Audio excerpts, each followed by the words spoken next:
এই যে তো কাজগুলো হচ্ছে নিরপেক্ষতা, আসলে বাংলাদেশে আমরা তো অনেক বড় স্বপ্ন থেকে জীবন বাজি রেখে ফেলেছিলাম, এখন এই সময় এসে মনে হচ্ছে যে কাদের জন্য জীবন বাজি রেখেছি।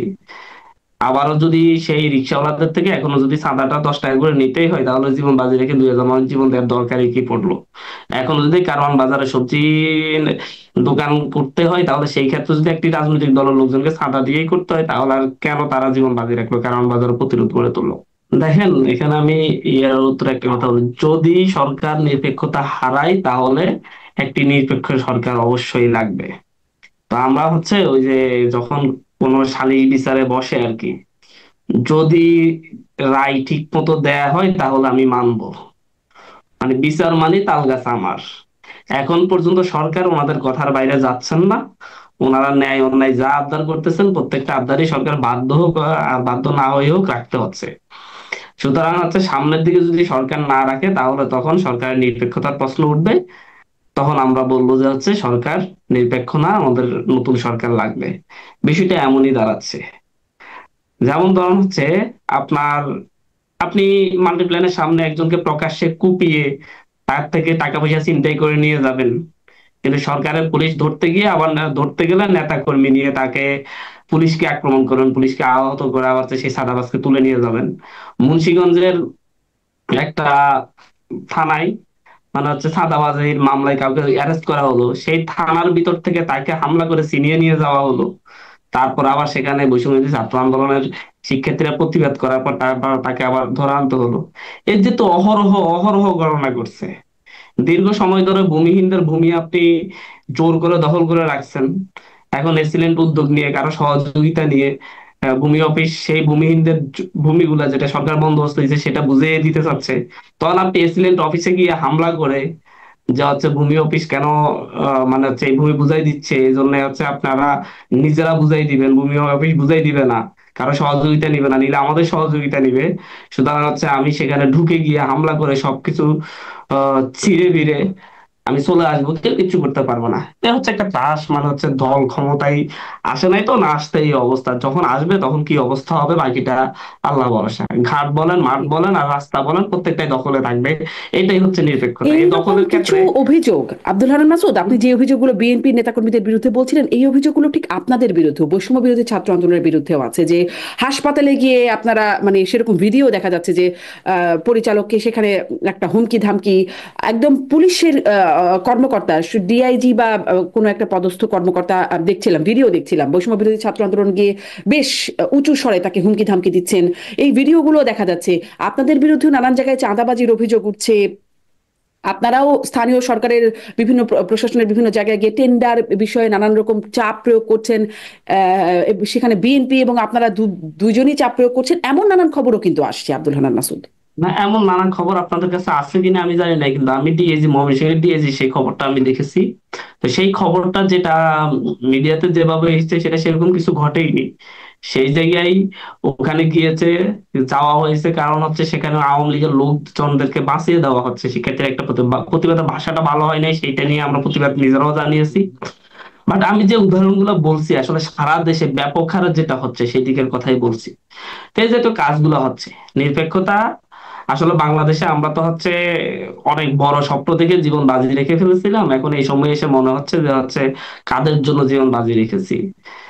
আবারও যদি সেই রিক্সাওয়ালাদের থেকে এখনো যদি চাঁদাটা 10 টাকা করে নিতেই হয়, তাহলে জীবন বাজি রেখে 2,000 মানুষ জীবন দেওয়ার দরকারই কি পড়লো? এখন যদি কারওয়ান বাজারে সবজি দোকান করতে হয়, তাহলে সেই ক্ষেত্রে যদি একটি রাজনৈতিক দলের লোকজনকে চাঁদা দিয়েই করতে হয়, তাহলে আর কেন তারা জীবন বাজি রাখলো, কারওয়ান বাজারে প্রতিরোধ করে তুললো? এখন সামনের দিকে কি হবে সেটা দেখার বিষয়। তবে নির্বাচনের যে ব্যাপারটা আপনারা বললেন যাচ্ছে, নির্বাচনে আমরা হয়তো একটি রাজনৈতিক দল গঠন করতেই পারি। তার সাথে বড় বড় রাজনৈতিক দল, দীর্ঘকালীন প্রতিষ্ঠিত রাজনৈতিক দল আছে। এত ভয় কিসের? একটি রাজনৈতিক দল গঠিত হলো, সরকারে কে আছে? ডক্টর মোহাম্মদ ইউনূস কে আমাদের নেতা? সরকারের 3 জন উপদেষ্টা আছেন, ছাত্রদের প্রতিনিধি, ওনারা বারবার বলতে চাচ্ছেন, আমরা তো বলি যে এটা গণ অভ্যুত্থানের প্রতিনিধি। সেদিন বিএনপি বলেন, জামাত বলেন, বাকিরা যখন সরকার গঠন করতে পারছিল না, বিভিন্ন ধরনের তারা তাদের পরিকল্পনা মাফিক আগাতে পারতেছিল না, এই দেশের মানুষ মানতে চাচ্ছিল না, তখন তারা প্রথমত সেনানিবাসে একটা চুক্তি করে আসছিল, পরবর্তীতে বঙ্গভবনও নিজেরা নিজেরা বসছিল। কিন্তু যখন তাতেও সক্ষম হয়নি, তারপর বলে যে আপনারাও কেউ ছাত্র গণ অভ্যুত্থানের প্রতিনিধি কয়েকজন আসেন, তাহলে সরকারটা বৈধতা পাবে, সরকারের গ্রহণযোগ্যতা পাবে। এখন এই সময়ে এসে শুধুমাত্র সেটাকে শুধু ছাত্রদের প্রতিনিধি, ছাত্ররা কি বিএনপি করে না, জামাত করে না, সব দল করে না? অভ্যুত্থানের প্রতিনিধি হিসেবে তিনজন সরকারে আছেন, তারা যদি কখনো বিএনপিতে সেনানিবাসে যোগ কি দিতে চুক্তি হয়, করে আসছিলেন, মানে সেনানিবাসে সেটা তো কে আপনারাই চুক্তি করে জানেন। আসছিলেন, কি চুক্তি করে আসছিলেন? সেটা নিয়ে তো নিউজ হয়েছে, অনেকগুলো নিউজ হয়েছে, সেনানিবাসে কি আলোচনা হয়েছে কি হয় নাই, বঙ্গভবনে কি আলোচনা হয়েছে, আমার দেশ পত্রিকায় খোলামেলা অনেক লেখা এসেছে, একটু পড়ে নিলে একটু যদি আপনারা একটু আমাদেরকে একটু ক্লিয়ার স্মরণ করতে করিয়ে দেন, পারবেন। মানে একটু রিলেট করি না, আমি কথাটার আর সঙ্গে, স্মরণ মানে কি করিয়ে দিতে চুক্তি, কে চাচ্ছি চুক্তি না, করলো আমি সংক্ষেপে? স্মরণ করিয়ে দিতে চাচ্ছি না। আমাদেরকে ছাড়াই 3টা বৈঠক হয়েছিল, আমি জাস্ট এটা বলতে চাচ্ছি, যারা অভ্যুত্থানের নেতৃত্ব দিয়েছে তাদেরকে ছাড়াই সরকার গঠন নিয়ে 3টা বৈঠক হয়েছিল, চতুর্থ বৈঠকে বাধ্য হয়ে আমাদেরকে ডাকা হয়েছিল। জাস্ট কথা এতটুকু বলতে চাচ্ছি। এখন অভ্যুত্থানের প্রতিনিধিদেরকে, আপনারা অভ্যুত্থানের নেতাদেরকে আপনারা উপদেষ্টা হিসেবে সরকারের বৈধতার জন্য, গ্রহণযোগ্যতার জন্য, মানুষ মেনে নিবে এর জন্য বসাইছেন। এরপরে এখন যখন হচ্ছে তাদের ছোট ভাইয়েরা বা হচ্ছে তাদের সহকারীরা কেউ যদি হচ্ছে বাইরে তাদের আন্দোলনের অংশীজনরা আরো কেউ যদি হচ্ছে কোনো রাজনৈতিক দল গঠনের চিন্তা করে, তখন এত ভয় কিসের? এত ভয়ের তো কিছু নেই। একটি দল গঠন হবে, এদের কমিটি দিতে ইয়ে করতেই তো কয়েক বছর কেটে যাওয়ার কথা। বিএনপি রাজনৈতিক দলটি, আমি নাম ধরে বলছি, 1979 সালে প্রতিষ্ঠিত হয়েছে কখন? তাদের প্রধান যিনি ছিলেন তিনি রাষ্ট্রপ্রধান ছিলেন। তাদের প্রথম 10 জন নেতা যারা ছিলেন তারা প্রত্যেকে মন্ত্রী ছিলেন। ডিজিএফআই এনএসআই কে ব্যবহার করে করে তারা রাজনৈতিক নেতাদেরকে, বিভিন্ন ইউনিভার্সিটি শিক্ষকদেরকে এনে এনে তাদের দলে ঢুকিয়েছে। বিএনপি দলটার গঠন এখন দীর্ঘ সংগ্রামের মধ্যে দিয়ে, দীর্ঘ আন্দোলনের মধ্য দিয়ে আজকে একটি গণতান্ত্রিক দেশের একটা বড় রাজনৈতিক দলে পরিণত হয়েছে, আমরা স্যালুট জানাই। কিন্তু আমরা বলতেছি স্পষ্টত, কেউ যদি রাজনৈতিক দল করতে হয় সে সরকারে থাকবে না, সরকার থেকে বের হয়ে আসবে, স্পষ্ট কথা। যদি কবে নাহিদ বের ইসলাম হয়ে বলেন, আসবে? আসিফ কবে মাহমুদ বের বলেন, হয়ে আসবে? নির্বাচনের যেদিন কতদিন আগে রাজনীতি বের হয়ে আসবে? যেদিন রাজনৈতিক দলে যোগ দিবে সেদিনই, তার আগেই বের হয়ে আসবে। যদি রাজনৈতিক দলে তার যোগ দিবে, তারা বিএনপিতে যোগ দিতে পারে। আমি নিজেও তো মন চাইলে বিএনপিতে যেতে পারি, জামাতে যেতে পারি, বা হচ্ছে বাম রাজনৈতিক দলে যেতে পারি, যে কোনো রাজনৈতিক দলে যেতে পারি। আমার নিজেরও রাজনৈতিক স্বাধীনতা আছে, আমি তো কারো কাছে দায়বদ্ধ না। সেই সরকারে শুধু 3জন ছাত্র উপদেষ্টা কেন, সেখানকার অন্য উপদেষ্টা ডক্টর মোহাম্মদ ইউনূসও যদি মন চাই যে হচ্ছে উনি কোন রাজনৈতিক করবেন, কিংবা তার অন্যান্য উপদেষ্টারাও যদি মন চাই যে হচ্ছে কোন রাজনৈতিক দলে যোগ দিবেন, তারাও যোগ দিতে পারেন, তো উপদেষ্টা পদ ছেড়ে এসে যেই দিন কোন রাজনৈতিক দলে যোগ দিবেন তার আগে যে ইয়ে দিতেন, সেটা লেফটেন্যান্ট জাহাঙ্গীর আলম, কমান্ডার জাহাঙ্গীর আলম, জাহাঙ্গীর স্যারও হ্যাঁ, আসতে কিন্তু পারেন, রেজওয়ান উপদেষ্টারা আরও কি আসতে বা পারেন, সরকারে যারা আছেন? হাসিবুল আসতে পারেন, কোন রাজনৈতিক সরকারে যারা আছে আমি তাদের কথাই বলছি। জি, তো এত জি, ভয় আমি একটু পাওয়ার এই তো জন্যই কিছু প্রশ্নটা নেই। করি যে তারা কি আপনার কথার ইমিডিয়েট সাথে যে আমি নির্বাচনটা একটু হবে, তারা কি ক্লিয়ারলি সেই কথাগুলো নির্বাচনে বলতেছি। অংশগ্রহণ করতে পারবেন? তাহলে কি আসলে এটা সেই তাদের নিরপেক্ষতা ব্যাপার। থাকে? আমি ফর এক্সাম্পল কথা বলতেছি, এক্সাম্পল স্বরূপ বলতেছি, তারা তো আর ক্ষমতায় থেকে নির্বাচন করতেছে না, রাজনৈতিক দল গঠন করতেছে না। তো শুধু বিতর্ক তৈরি করতেছেন কেন? কারণ হচ্ছে আওয়ামী লীগের মতো ভিন্ন মত সহ্য করার ক্ষমতা আপনাদের মধ্যে নেই। যখন নাহিদ ইসলাম একটা বক্তব্য দিলেন, তখন চট্টগ্রাম জেলা ছাত্র দলের সাবেক সাধারণ সম্পাদক ডিরেক্টলি বললেন যে যেখানে বৈষম্য বিরোধী জাতীয় নাগরিক কমিটি, সেখানে পেটানো হবে। এরকম অনেক নেতারা, তৃণমূল পর্যায়ের অনেক নেতারা এরকম পোস্ট দেওয়া শুরু করলেন। কেন? বিএনপির বিরুদ্ধে, বিএনপির নেতাদের সমালোচনা করলে কি পিটাইতে হবে? এরকম সব প্রকাশ্যে ঘোষণা দিতে হবে? আওয়ামী লীগের মতো যদি আপনাদের সাংগঠনিক স্ট্রাকচার বলেন, রাজনৈতিক শিষ্টাচার বলেন, আমরা দেখেছি দীর্ঘ সময় ধরে, ক্ষমতায়ও 3বারের মতো ক্ষমতায়ও ছিলেন, যখন ক্ষমতায় থাকাকালীন সময়ে ভিন্ন মতের প্রতি আপনারা কেমন সম্মান দেখিয়েছিলেন সেটা আমরা সবাই দেখেছি। ভিন্ন মতের বিরোধী দলীয় নেতা কর্মীদের উপর কেমন হামলা করা হয়েছিল সেই রাজনৈতিক দলটি ক্ষমতায় থাকার সময়, সেগুলো দেখছি। এখন সামনের দিকেও কি একই কাজ হবে? তো আমরা একটা কথা স্পষ্টত বলতে চাচ্ছি, একটা দল গঠন হয় নাই, দল গঠন হবে এরকম আলাপ হচ্ছে। এর আগ থেকে যেভাবে সেই দলের নেতা কর্মীদেরকে, সেই যারা সে সম্ভাব্য সেই দলে যোগ দিবে, সেই দল করবে, তাদেরকে নিয়ে যে ধরনের আপনারা কুরুচিপূর্ণ আচরণ শুরু করছেন, যেভাবে প্রশ্নবিদ্ধ করার চেষ্টা করছেন, তার মানে সামনের দিকে আপনার কোন ছোট রাজনৈতিক দলকে বা হচ্ছে কোন একটি দলকে, কোন একটি ভিন্ন মতকে সহ্য করার ন্যূনতম ইয়ে রাখেন না, ধৈর্য রাখেন না। আসলে হচ্ছে সাধুবাদ জানানো উচিত যে যারা রাজনৈতিক কথা আমরা যেটা বলি সেভাবে তো আসা উচিত, যে হচ্ছে ঠিক আছে যে আপনারা রাজনৈতিক দল করেন, যদি রাজনৈতিক দলে করতে হয় তাহলে ক্ষমতা ছেড়ে দিয়ে করেন। হ্যাঁ, কেউ যদি রাজনৈতিক দল করতে হয়, কোনো দলে যেতে হয়, ক্ষমতা ছেড়ে দিয়ে করবে, স্পষ্ট কথা। তো সেই জায়গায় কেন সমস্যা? সেই জায়গায় তো কোনো ভিন্ন মত নাই।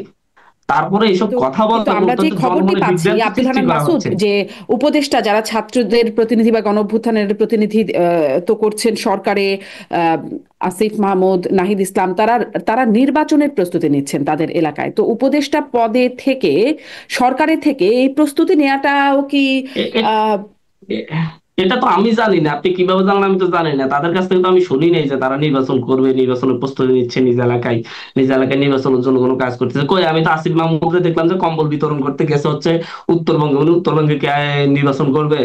উত্তরবঙ্গের ইয়াতে নাকি হচ্ছে অন্য কোথাও নির্বাচন করবে? উনি তো আমি দেখিনি এরকম কিছু যে নিজ এলাকায় গিয়ে ভাষণ দিচ্ছেন যে আমি নির্বাচন করবো বা আমি নির্বাচন আসতে যাচ্ছি, আপনারা সবাই গোছান। বা এরকম কিছু করতেছে কিনা, আপনাদের নজরে পড়ছে কিনা আমি জানি না, কিন্তু আমার নজরে তো পড়ে নাই বা আমাকেও কখনো বলে নাই যে হচ্ছে আমরা নির্বাচন করব। আমি তো দেখছি শুধুমাত্র আসিফ মাহমুদ, নাহিদ ইসলাম। কেন নাহিদ ইসলাম তো এখনো মনে হয় তার নিজের এলাকায় যাইও নাই। তার মানে এই কথাগুলো তো হচ্ছে জাস্ট হচ্ছে সিঁদুরে মেঘ দেখে ভয় পাওয়া, যদি নির্বাচন করে এরকম একটা ভয় পাওয়ার কথা আর কি। হুম। তো হচ্ছে আমি এই আসলে এটা ভয় একটু বলতে থেকে চাচ্ছি, ভয় পাওয়ার কি এত বিষয়, বেশি। মানে এটাই তো হবার কথা, যারা উপদেষ্টা মানে এই তো তত্ত্বাবধায়ক আমরা তো সরকার বা দেখতেছি, নির্দলীয় সরকার। আমরা তো দেখতেছি যে হচ্ছে তারা হুম, প্রতিদ্বন্দ্বী ভাবা শুরু করছে, ভয় পাওয়া শুরু করছে যদি তারা নির্বাচন করে। কারণ আমাদেরকে তো হচ্ছে নতুন রাজনৈতিক বন্দোবস্ত, নতুন রাজনৈতিক ব্যবস্থা এই দেশের মানুষ চাই। ঢাকা শহরে সেদিন 2 কোটি মানুষ রাস্তায় নেমে এসেছিল। বিএনপি করে কতজন? জামাত করে কতজন? কই 28শে অক্টোবর যখন হচ্ছে বিএনপির উপর হামলা পড়া হয়েছে, তখন ঢাকা শহরের 1 লাখ মানুষ রাস্তায় নেমে এসেছিল। আপনাদের এর বাইরেও বিএনপি, জামাত, অন্যান্য রাজনৈতিক দলের বাইরেও একটা বিশাল জনগোষ্ঠী আছে যারা নতুন একটি রাজনৈতিক ব্যবস্থা চাই। যে নতুন রাজনৈতিক ব্যবস্থা তারা মনে করে তারুণ্যের হাত ধরে আসবে। এবং জি। এই আব্দুল তারুণ্য হান্নান মাসুদ, যদি আপনার হচ্ছে কাছে এই একটু তরুণ সরাসরি একটা শক্তিটা প্রশ্ন যদি করি। হচ্ছে এই তরুণ শক্তিটা যদি তাহলে একটা কি, রাজনৈতিক প্ল্যাটফর্ম তৈরি করে, আমি একটু বলি, এই তরুণ আচ্ছা, শেষ করেন। শক্তিটা যদি একটি রাজনৈতিক প্ল্যাটফর্ম তৈরি করে, সেই প্ল্যাটফর্মে বিএনপি জামাতের বাইরে যে কয়েক কোটি মানুষ 5ই আগস্ট রাস্তায় ছিল, তারা যে এসে একসাথে হতে পারে, এই ভয়টা মূলত হচ্ছে সেই রাজনৈতিক দলটা পেয়ে বসেছে। কারণ তারা নিশ্চিত ছিল আওয়ামী লীগ চলে গেলে তারাই ক্ষমতায় যাবে। কিন্তু এখন যদি তারুণ্যের কোনো রাজনৈতিক শক্তি হয়, সেটা মালয়েশিয়ার মতো বা হচ্ছে সিঙ্গাপুরের মতো বা হচ্ছে তাইওয়ানের মতো, এই ধরনের একটা বিপ্লব আসতে পারে, এই ধরনের একটা গণজোয়ার সৃষ্টি হতে পারে তারুণ্যের রাজনৈতিক দলের প্রতি। এই ভয়টা তারা পাচ্ছে কারণ মানুষের পালস তারা বুঝতে পারছে। প্রতিটি জায়গায় আপনি রাস্তায় ওই যে কয়েকটা করলো, দেখলাম হচ্ছে পরিসংখ্যান করা হলো, আন্তর্জাতিক কয়েকটা পরিসংখ্যান দেখলাম যে হচ্ছে ছাত্ররা নতুন রাজনৈতিক দল করলে সেই দলের প্রতি মানুষের আস্থা আছে কোথাও 65%, কোথাও 40%, কোথাও 45%। এইভাবে একটা বড় অংশ মানুষ চাচ্ছে যে হচ্ছে আপনার ছাত্র রাজনৈতিক দল করলে সেই দলে যাবে। এই কিসের জরিপের ভয়টা কথা তাদের বলছেন? মধ্যে পেয়ে বসেছে। কিসের জরিপের কথা বলছেন মাসুদ হান্নান, একটু জেনে আমি রাখি। কয়েকটা জরিপ দেখলাম যে হচ্ছে একটা ইন্টারন্যাশনাল মার্কিন মার্কিন যুক্তরাষ্ট্র ভিত্তিক একটা সংস্থা জরিপ করেছিল এই 1 মাস কি 1.5 মাস আগে।